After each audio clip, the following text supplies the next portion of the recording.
It's 2026 and sometimes it feels difficult to be positive about stuff, but I've decided that the solution is to buy more stuff. Now what you're looking at here is a brand new yo-yo which cost me less than $10, and the reason I'm holding it is that I did not know that 2 years ago Bandai decided to reboot the yo-yo craze. Now I was there in the original yo-yo craze. It was like 1997, no, it was earlier, it was like 1994, 95 when the Yomega yo-yos were out. And as far as I'm aware, Bandai jumped on in Japan and they were just like, we're gonna remarket all the stuff going on in the West as Hyper Yo-Yo. I wasn't here in Japan at the time, but apparently this is now Generation 4. Now I've shown these in the past, but I have a bag of yo-yos here. They're mostly from when I got back into yo-yoing. It was like 10 years ago. Some of you may even remember some of the videos on this channel. Anyway, I haven't been doing as much yo-yoing lately, but the thing is, in 2026, and you'll have seen a lot of the videos I've been making, it feels kind of negative. It's like, I feel like it's not even my fault. I'm like trying to be positive, but every time something positive could be happening, something more negative happens. It just kind of ruins everything. And physical media is getting destroyed, the video game industry is in trouble, and everyone's losing their jobs, and AI is taking over. It just feels a little bit overwhelming sometimes. And I've decided that the solution is to spend under $10 on a bit of consumerism that will hopefully make me happy. We'll see if that actually works. This is not a sponsored video, but it's probably something to do with the algorithm because this is made by Bandai, and I'm also kind of into Tamagotchi at the moment. We'll save that for a separate video in the future. Anyway, let's quickly unbox this so I can show you what it actually is. It's a Hyper Yo-Yo Accel Origin. It's literally just a plastic bag, and inside that plastic bag it is attached to a bit of plastic that just holds it up. Whoops! That's how cheap the packaging is. The reason this is exciting is that as part of the way to reboot this hobby from like the 90s is that they've decided hub stacks are their main thing. When I was getting back into yo-yos like 10 years ago, the first unresponsive yo-yo I bought was this. It's a Yo-Yo Empire Sword. I just bought this at Spin Gear in Akihabara. Rest in peace. It's such a shame that that shop is not in Akihabara anymore. I think they've moved further into West Tokyo. Anyway, the reason I chose this one is it has hub stacks. So you can see these little black rings here. They actually spin independently of the yo-yo, so you can hold the yo-yo like this and spin it around like a fidget spinner. And that's basically what they've decided to do with this Hyper Yo-Yo Accel Origin. I should be able to spin these caps separately like so. You can't really see because the design is on the inside. But if I try the main gimmick, which is Hyper Accel, so I'm just going to pull it like this. Whoa! Oh, that's interesting. So you can see that it's so responsive that it actually pulls the string back into itself, as opposed to the hub stacks one that I had, which you just pull it and it just stays unresponsive. The reason I wanted to make this video is just I thought it was quite funny that Bandai is trying to reboot this thing that they've rebooted like multiple times before. This is the Generation 4 of the Hyper Yo-Yo. I guess they're trying to reboot this craze. But the thing is, yo-yos never actually died. As far as I'm aware, after the yo-yo craze of like the 90s, it became a massive big thing. They have tournaments and championships and all sorts of stuff for yo-yos, and as far as I'm aware, it's still going strong. So this is not like the rebirth of the yo-yo, but they're definitely trying to make it a craze again like it was before. The first thing I'm going to do is throw a sleeper. All right, let's throw a normal sleeper. Wow! Okay, I think I did read about this. Something about the way that they're constructed. They don't go straight down, they fly out in front of you, which is bizarre. Not destroy my microphone with this. Okay, it's able to actually throw a normal sleeper. And this is so weird. It doesn't throw like a normal yo-yo. You like throw it and then it kind of slowly winds itself off the string. So as you can see, that is the logo there. What's really strange about this is the way it feels like it's just kind of a ripcord. Is Bandai the company that makes Beyblade? It feels like somewhere in between a yo-yo and a Beyblade. Not that I even own a Beyblade or know anything about it. It's actually much more satisfying to do this normal traditional yo-yo thing with this than it is an actual normal yo-yo. And it's because it feels like it's going at a constant speed. That is so weird. It actually looks more like cartoons. I'm thinking of G-Force. I'm thinking of Gatchaman, basically. When you see someone doing a yo-yo in like a TV show or an anime or something, it looks like the yo-yo just goes down at a constant speed and comes back at a constant speed instead of accelerating towards the ground. Yeah, so the first trick it tells you how to do is to do this. I guess this is called the Yo-Yo Accel something. What do they call it? The Accel Spin? Yeah, it's called the Accel spin. This is very cool. I was expecting it to just be a normal yo-yo with hub stacks on it. I was like, well, that's nothing special. But it is actually a genuinely new, interesting thing. It definitely feels like it's got some sort of gear system inside, which is like pulling it back in. That is the craziest thing, and it is very, very satisfying. It says here, is you're supposed to grip it by the plastic here and then spin it with your finger like this, which is genius because it does work, and I can imagine showing it to my kid, which I will do later on. I'm going to show it to him, and he's probably going to think that's really great. And then obviously, if you actually stop your hand suddenly, it will cause it to do a proper sleeper. Apparently, you can also like do a DNA, which I've actually never done a DNA even with a normal yo-yo. Oh, that's... is that DNA?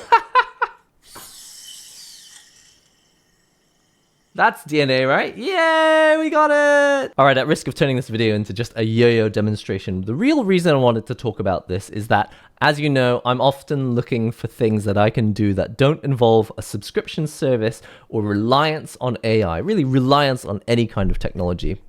Now, being realistic, it's difficult to avoid modern day life without reliance on all sorts of kinds of technology. For example, can you imagine like trying to live a regular day without a smartphone? I understand that it's difficult to live modern life without reliance on certain aspects of technology, but I do love these things that come in. For example, this cost me 834 yen, which at the current exchange rate makes it about $5. In America, they're marketing them at like $16.99. So again, it's way more expensive, but actually still quite an inexpensive toy. And when you consider what you're getting, you know, they've patented this new technology, whatever it is. It's got this ripcord thing, which is very, very satisfying. Even if you never really learn to yo-yo properly, just as a fidget spinner, the fact that it kind of pulls itself back in is very, very satisfying. But also, I really appreciate that they put a little bit of innovation as opposed to just like styling them differently or giving them a random wing shape for no reason. Like, it's got this ripcord thing, which is not just a gimmick. It's actually kind of addictive, and I can see it doing a really good job of lowering the barrier of entry to yo-yoing. As you know, I play things like fighting games. There's a lot of things like video games and sports where it feels like there's gatekeeping. Like before in the arcade days, if you couldn't understand how to operate an arcade stick, you were kind of stuck. You probably weren't going to be playing many fighting games. But when they came to home consoles, you could then play on your favorite gamepad, or you could buy an arcade stick. And now we've got like keyboards or keyboard and mouse if you want to. We can play on leverless. Being able to get into fighting games no longer requires the gatekeeping of always having to use an arcade stick, which just doesn't suit certain people. And maybe if you're disabled in some way, maybe using a lever is really difficult, but maybe using an all-button controller is totally fine. So there's a lot of reasons why accessibility makes a lot of difference for a hobby, and I can see where this ripcord feature kind of makes it easier for people to learn about certain things. Like, for example, a string trick would normally involve doing a trapeze. So doing a trapeze like that,